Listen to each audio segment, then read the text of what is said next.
Hey, Matt. You can hear me. Hold on, I'm changing a few things. Had an issue out of YouTube once again. Getting very tired of YouTube lately. It's been so annoying. Get over here where I can see you. Annoying. Let's see here. There you go. Now I can see you. Get in front of here. I apologize if anybody hops on the other one. Have been having issue with YouTube. I set up a scheduled event, and then when I get ready to go live on that scheduled event, either it's not bringing up the go live button, or tonight, the other night I didn't have any issues out of it, but tonight I went to it and it's saying I'm not downloaded my streaming software. What? I don't use streaming software. I've never used streaming software to do a live event. So I don't know. YouTube is constantly changing everything. And the other day when I was having this issue, I went to YouTube to watch a few channels on this subject, and everyone I watched, they all did the same thing, but every one of their pages looked different. So I don't know what the deal is with all that. So, hey Keith, see here, in your house pay-per-view. Yeah, this has been, I tell you what, it's been a little bit crazy, but I'm going to try to do a review here tonight. I don't know if any of you guys are familiar with Dark Angel, starring Jessica Alba. I was going to see what you guys if you guys know anything about it. It's a great little show. It came out 2002. Like I said, starring Jessica Alba. She's done an amazing job with it. It was a very different show for its time, especially for 2000. Definitely out of the box. And then it had 2 seasons, and it's like night and day versus season 1 versus season 2, which hints the downfall of the TV show. Pretty much the premises of the show. She was one of the I think several, like a few dozen genetically enhanced children who escaped. I believe a good 10 years before the big pulse happened. Which what the pulse was a big electromagnetic wave went across Northwest America and just totally took out all the power. So nothing worked. It just run all the factories. I mean, just pretty much post-apocalyptic moment there. And in that part of the world was still 10, 12 years later, still was not recovered yet, so to speak. So anyway, at this time, she's working for a delivery service. She's on a bicycle delivering packages, which season 1 truly is the best season. It's just got a lot of great, interesting characters and stuff like that. But at this time, the group Manticore, which the place she escaped from, they were on the hunt looking for these genetically enhanced kids, which are now young adults. And they had almost like super power capabilities. They could think really smart, see really good, know numbers. Everything that they done was like 10 times better than any normal human being. And the show, what I loved about season 1 was the TV show just had a lot of interesting characters. The guy who was the boss of the delivery service, his name, instead of being Ronald Reagan, his name was Reagan Ronald. They called him Normal. And he was very weird, nerdy looking guy. He was a hard ass, getting on everybody, busting their chops, always saying bip, bip, bip, bip. And I just really loved it. Let's see. You guys really telling never seen it. Keith, you got to watch it, man. It's James Cameron was the director of it. So, I mean, if that tells you anything, James Cameron really knows his sci-fi. He done a really good job with season 1. I'll get into season 2 in a minute. Big crazy turn. See here, seeing the ads for it. Nobody's been seeing it. Alpha, how you doing, brother? You doing all right, man? So I guess I'm the only weirdo that's ever seen this one. But anyway, you guys got to really check it out. It is really good. You might be able to find some of the episodes on YouTube. Probably Hulu's probably has it. I've not checked. I got the box set. Hello. Talk about it. Here we go. Show you guys what it looks like here. I didn't even think about bringing these out. But like I said, I had them right here. I got a small little DVD thing over here. Sitting over here. Yeah, here's the first season box set. Really cool stuff. And like I said, season 1 has had a lot of great writing, great comedy, just a lot of good, interesting stories. One other, her counterpart, try to be love interest, a character by the name Logan Cale, played by, you probably heard of this guy named Michael Weatherly. He played on NCIS. So great actor. I mean, I thought he was great in this show. And then years later, I started seeing him in NCIS, and I just thought he'd done a great job with that. And like I said, altogether, if I'm not mistaken, there's between season 1 and season 2, there's like 42 episodes. So this is back in the day when they done full 21, 22 episodes per season and everything. And then roughly around, if I'm not mistaken, let me show you what disc 2 looks like, or season 2. This is what the box on it looks like. Much edgier, much darker season than the rest of it. Sorry, guys, it's got dust all like so. I forgot I had these sitting so close. But very more edgy, and I'll explain the edginess here in just a few moments. But on season 1, episode 16, called Polo Loco, if I'm not mistaken, guy we all know from Supernatural, Jensen Ackles, made his debut on the show. And he is also one of these genetically enhanced kids, but he is not one that escaped many years ago. He is the one who grew up from day one in the facility at Manticore and had stayed there. So he was on a mission to go and capture her. And Jessica Alba character was by the name of Max, and she was adored by the Manticore leader, the trainer leader, and he was he had a choice pick of 3 or 4 people, and she was one of them that he really wanted to make sure he got her back. So Jensen Ackles, aka Ben, was sent over to scout out, find her, and bring her back. Well, anyway, it didn't work out that way. So, and if I'm not mistaken, well, I'm not going to share that. I don't want to ruin the story. But anyway, he ends up coming back in season 2, playing a more regular series role, and he does. And if you liked him in Supernatural, you're going to really. He was probably the best addition to season 2. I think if season 2 didn't have Jensen Ackles in it as much as he was in it, I think he was almost in every episode. I don't think season 2 would have went south much quicker, I believe.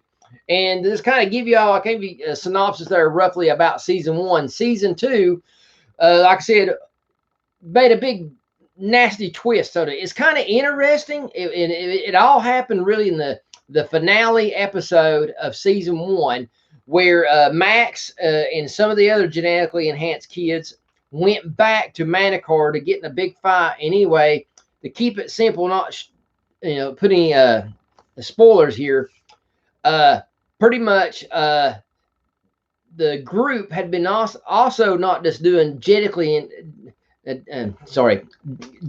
enhanced humans, but they's also making mutants out of humans. So anyway, boom, big fire, mutants escaped. So all season 2 was about dealing with this new mutant problem. And it, like I said, is a little hairy, but there was a couple really good. One episode was about Halloween, and I think that was probably the best episode out of all of them, because the Halloween setting worked good with the mutants. But everything else, the mutant problem was the problem. It was just too much. It got too weird. And I think with a lower budget TV show, I just don't think they had the money to push that sci-fi mutant element the way they want. They probably could nowadays, but back in 2000, this was a big stretch for that time era. So, but that's rough. And also, all of this was based on loosely a book out of Britain by an author by the name of Mary Ann Cotton, and it was supposed to be roughly about Britain's first female serial killer. So I don't know how. I've never read this book, so I don't know how they got Britain's first female serial killer and turned her into this genetically enhanced. I don't know. I just have to read the book. So I'm not telling you to. So that's just one of the facts here. But I'm going to turn this camera around and get you all a better, closer look at a couple of the toys that we have here. Okay. Hope you guys are enjoying it. See here. See here. Never seen Keith? You've never seen Supernatural? Oh, my wife would kill you. That my wife is like I liked Supernatural the first 3 or 4 years, and right around season 5, they really they went too big, I think. But my wife is a Supernatural nut, and like I said, she just goes crazy over it. That's another one I have to say. If you like anything sci-fi, you'll love it. I'm gonna turn this camera around here, give you guys a little bit better look. See what we got going here. Guys, I just got a slight delay, so just let me get it all lined up here for you. There we go. And I'll bring them in close too. And show you the one up here on the picture that we had on the original thumbnail. See here. This is I actually had 2 of these mint on card, but this is the second one I ended up finding. The first one was badly damaged. The card was badly damaged, and I was just barely hanging on.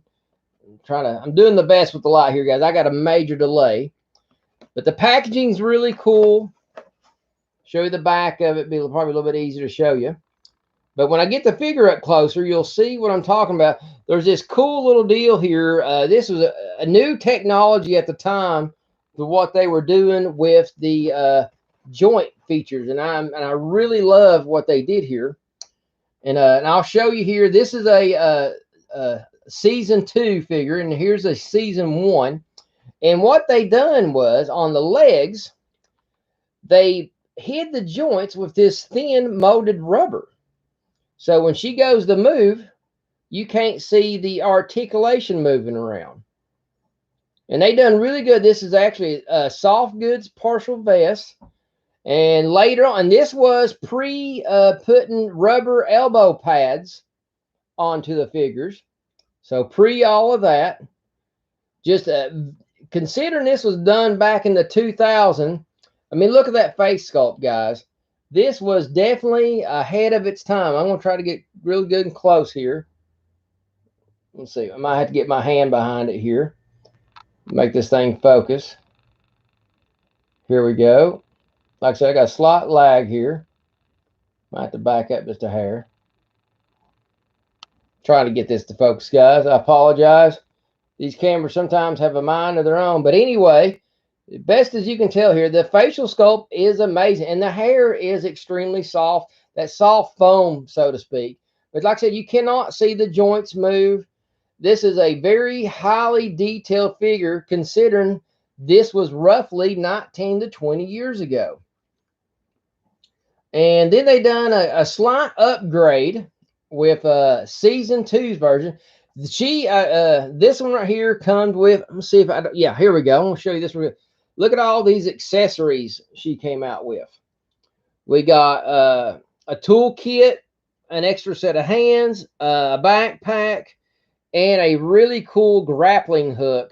Like I said, and this is one of the first figures that I remember that's coming with an extra set of hands and stuff. So, like I said, this is roughly 19 to 18 years ago. And like I said, here's what she looks like. And still using this same rubber molded, hiding the joints and everything. Just a very neat feature. And all this, you can see it's kind of squishy. And down here at her bottom, chaps on the bottom, all really soft rubber. A lot of great detail on this figure and really nice. And the backpack is a solid foam piece. I'm going to see if I can show you guys. See, it's a little squishy. You can see it moving around there. Hair good and soft. And I tell you what, this hair is, and it's funny to me how 18 years ago they made this, and this hair is nice and soft and does not get in the way, and it lays right over the sculpt really good, versus there's a lot of toy companies today having this issue. So I'm going to try to get a good shot for the face here. And like I said, guys, this was before the digital sculpting was going on. Very good. Yes, Keith, I just now glanced over. Supernatural is quite a bit like X-Files. And if you like X-Files, really, I would like to suggest the TV show Fringe. Fringe to me is like when X-Files ended, uh, the show Fringe was like a new age version of a continuation of X-Files. That's about the best way to put it. So if you love X-Files, you are surely to love Fringe. Fringe is one of them TV shows that I didn't hear about when it first came on. At the time I heard about it, they were on season 4. I'm just going to give you all another closer look. Like I said, there's great details, and like I said, we can do that stupid articulation, but you know, she has your basic swivel arms, and she got the swivel. And like I said, guys, this is way before Black Series, and I can get a ruler here. This is at a 6-inch scale, so this is pretty much 18. Well, not 18 years, but a good 10 years or so before the Black Series Star Wars hits. So well ahead of its time. Like I said, you can stand her. Actually, at one time, I actually had her standing up beside a bunch of my Black Series Star Wars figures, and she really just kind of like blended into the background. She's almost like the same height of was it like Jan Solo and all that. She's right there the same scale as those and fits right in. And with this kind of sci-fi stylish outfit, she really fits into the Star Wars mode. Now this one, you can really tell more.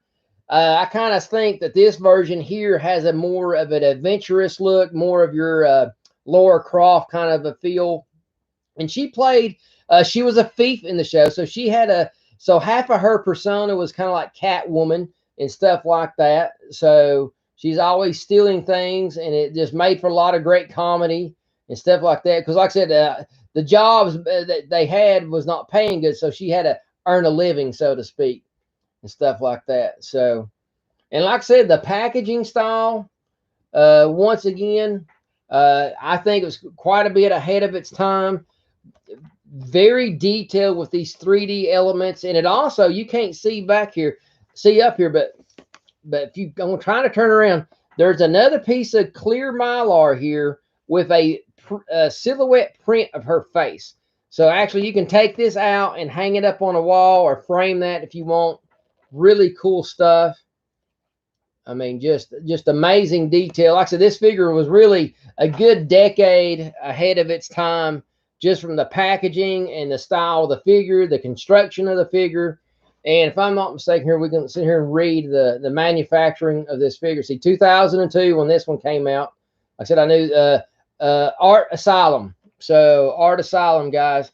These guys really jumped ahead of the ball game way before the Black Series, doing this style and doing this much articulation and stuff like that. Let me see if anybody else is jumping in.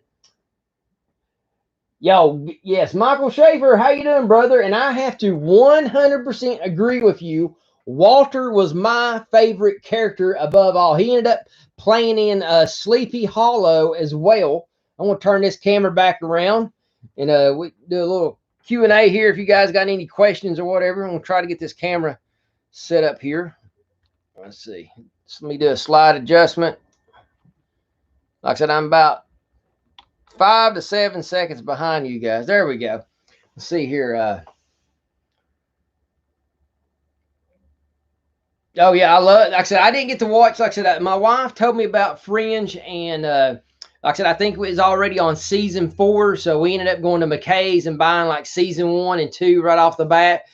So we got season 1. I went home. She said she went, like I said, paid like $20 for season 1, I believe. I was like, wow, you're really serious. Think I'm going to really like you? She goes, I just know you. You're going to really love it. And we sat down. I think we burned through like 4 or 5 episodes the first night. Man, I was really binging on it. And I have to say, I'm a very hard person to go and watch new of anything. There's very few things I actually watch on TV nowadays. So I can't even. Right now, the only thing that I went out of my way to watch lately was The Mandalorian, and that was that maybe some home improvement shows. There's not too many shows out there that I really care about. Now, a few years ago, I was trying to stay on top of it. I've been buying the series when it comes out on DVDs. Is called The Librarians, and I think that's probably one of the most intellectual. It's got adventure. It's got comedy. It's got a touch of sci-fi. Anything that I love about filmmaking and toys and stuff, this show really reeks of it. And I would love for them to come out with a 6-inch scale line of that.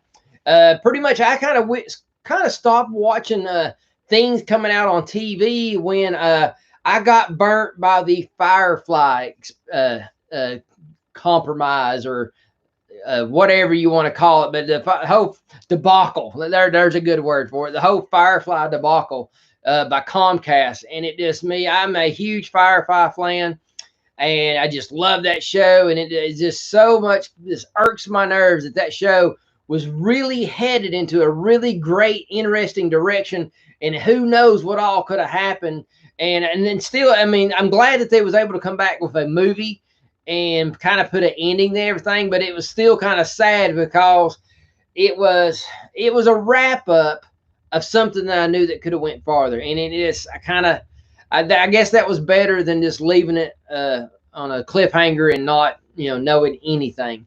So, but it was just a shame. Josh Whedon is just such a great mind and a creator and stuff like that, and just very sad and everything like that. But guys, if you got any other questions about the episode or anything else you guys want to see coming up here in the very future, like I said, I didn't want to make this a super long, drawn out video, but I just wanted to do something because I got tired of talking about Star Wars. I got tired of talking about Motu and stuff like that. I just wanted to do something different, and this is something I have hanging on my wall. I look at it every day, and I don't really hear too many people on the internet talking, especially from our group. Most everybody around here, it's either your G.I. Joe, Action Man, Action Force, that kind of the military stuff. Then you got your Star Wars theme stuff, and then really you got just your Motu, and now Mego stuff is starting to really hit the YouTube scene. And I love my Migos. Don't get me wrong. I got my classic TV toys box in the day. Has all my new ape stuff that's coming in. My apes come in tomorrow. I'm totally pumped about that. I got a lot. I think I got 2 packages coming in tomorrow. I may do an unboxing on that tomorrow if you guys want to see my new apes that I got coming in. And I got some packages coming in Monday and Tuesday. I got a Batman, vintage Mego Batman head coming in. I'm going to make me a Batman. So I'm just going to, and the reason I decided to do this, I had many chances, spend about $40 with a complete Batman, but usually the capes are pretty ratty and stuff like that. But I got to noticing that there was several Mego Batman heads floating around on eBay, and they was at decent prices. And I got to thinking, I just hate to see that such a classic character was this head floating around. So I thought, you know what? Instead of buying a complete one and just restoring a cape or a pair of boots, let's take that head, who, if it don't ever get sold, it's probably never going to get restored. It's probably just going to get thrown in the garbage one day and just totally forgot about it. So I'm just going to rescue a Batman Mego figure and restore him from scratch and just do it right. So that's what I'm looking at doing with it. And like I said, and I got all the pieces now in to finish up my Star Trek Romulan. But tomorrow morning, I got to put his head in the mold. So it'd probably be sometime next week before I get him put together, once I get his head out of the mold and stuff like that. Let's see here. We got something here. Keith Scott, see, do Dukes of Hazzard. No, I do not have the Dukes. I used to have one of them. And then a couple years ago, a guy that lives around here in Dalton, he's a huge Dukes of Hazzard fan. He actually brought me Bo Duke. No, Luke Duke, the ones with the dark hair, Tom Wopat. I remember the real names better than I do their character names. But anyway, I end up cleaning it up and restoring that figure for him and getting it fixed up. And that was one, like I said, just a handful of, we've not seen a lot of Mego figures come through Battlegrounds yet. And I'm thinking it's about due time, because Mego is truly, I'm hoping with the big hype from Marty Abrams right now coming out with the Mego stuff, that we'll see a lot of people out buying, selling, and trading. And maybe some people, now that they know what they are, that they'll start bringing them in and trading them in for cash. Now they kind of see that they're worth something. So that's what I'm hoping to start seeing a little bit more of within the next year. The rest of this year, maybe next year, more Mego style stuff coming in. because the people are seeing it at Walmart, seeing it on YouTube, and kind of getting a little bit more familiar with it and everything. So that's what I'm hoping, because I love Migos was my first toy. So you guys heard me say that. Planet of the Apes, Batman and Robin. Man, I mean, that's, I know you guys looking at, oh, that's old timey. Well, I'm not that young anymore. So, but anyway, guys, just kind of give you a quick really look again. If you don't get it, if you get a chance, check out this TV show. The figures are a little tough to find. They only made one more figure of her, and I've not seen it in person yet. It's the I think it's the first year version here. They did a deluxe figure of her on the motorcycle that she rides around in the TV show. So, like I said, here it is, season 1 figure. Super nice figure. Season 2, they really upped their game with the extra detail on all the different straps and harnesses and the backpack and everything. Just high quality detail. I'm telling you guys, even though season 2 is a little bit on the crazy side, but still, Jessica Alba still performs her part. It's not her part. It's just the weird storylines. And Jensen Ackles just really gets in there and just blows you away with the, oh man, he is so, you think he's funny and supernatural. He just kicks it off. I mean, this guy, he's a true comedian at heart. You just got to love watching him and everything. Let's see here. Yes, okay, the discolored head.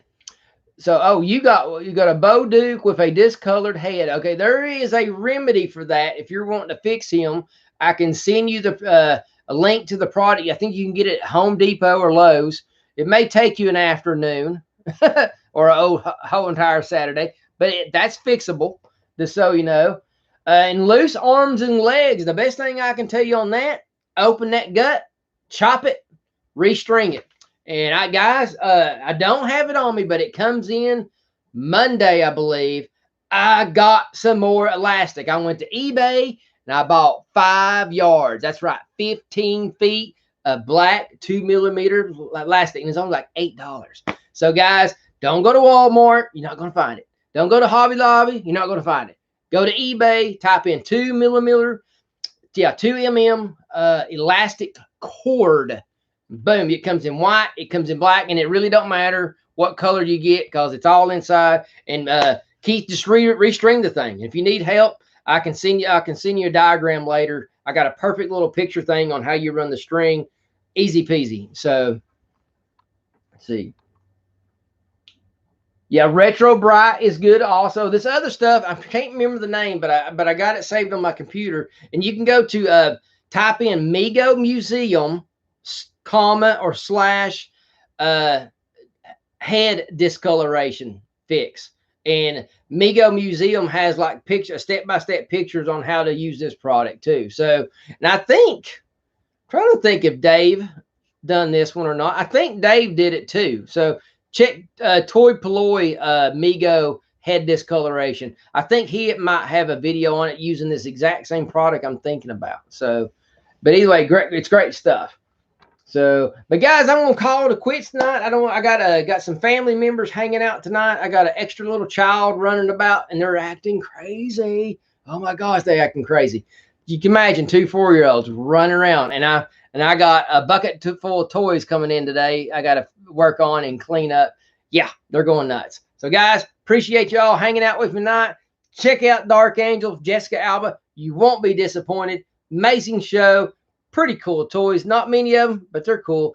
Guys, catch you later. I'm Kevin the Toy Smuggler. Y'all have a great weekend. Thank you, Keith. Love doing these live streams with you guys, too. Guys, y'all are amazing. Man, totally awesome. This show wouldn't be nothing without you guys.